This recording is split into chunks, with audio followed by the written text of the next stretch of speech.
Salut à tous et bienvenue sur la chaîne. Aujourd'hui, je vous emmène dans un voyage poétique au cœur de Pékin, bien loin des gratte-ciel et de l'agitation. Imaginez, sous le ciel clair de l'automne pékinois, dans les allées du parc Beihai, un vieil homme promène son pinceau. Mais attention, il ne peint pas sur une toile, non, il dessine dans l'air. D'un geste lent et majestueux, il trace des caractères chinois invisibles, juste avec de l'eau sur les dalles grises. Chaque trait s'évapore doucement au soleil, comme un secret murmuré au vent. C'est là que Lina, une jeune voyageuse venue d'Afrique, découvre pour la première fois cette magie. Le vieil homme lui explique que chaque parc de Pékin est un poème vivant, écrit depuis 1000 ans par ses habitants. À Beihai, les pavillons rouges dansent sur l'eau. À Jingshan, les pins centenaires semblent discuter avec les toits dorés de la cité interdite.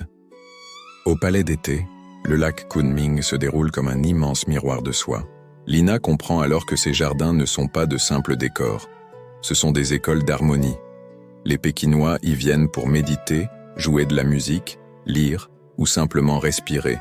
Chaque pierre, chaque bambou, chaque petit pont raconte une histoire. Celle d'un monde plus juste quand l'homme et la nature ne font qu'un. Un matin, elle suit un groupe de femmes au temple du ciel. Au lever du soleil, vêtues de couleurs pastel, elles dansent lentement dans la rosée. Leurs gestes sont souples comme des branches de saule, unissant la terre et le ciel.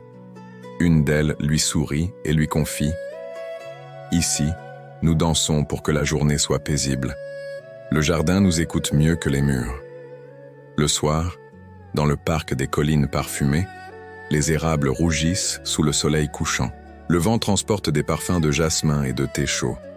Lina réalise que Pékin n'est pas seulement une capitale, c'est une forêt d'âme, où chaque arbre murmure un vers de sagesse. Avant de partir, elle retourne voir le vieil homme de Beihai.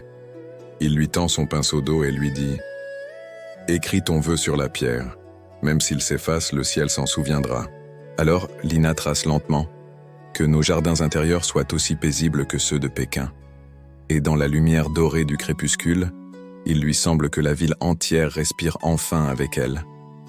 Merci d'avoir regardé cette vidéo. Si cette histoire vous a touché, n'oubliez pas de liker, de la partager et de vous abonner pour ne rien manquer de nos prochaines aventures. À très bientôt.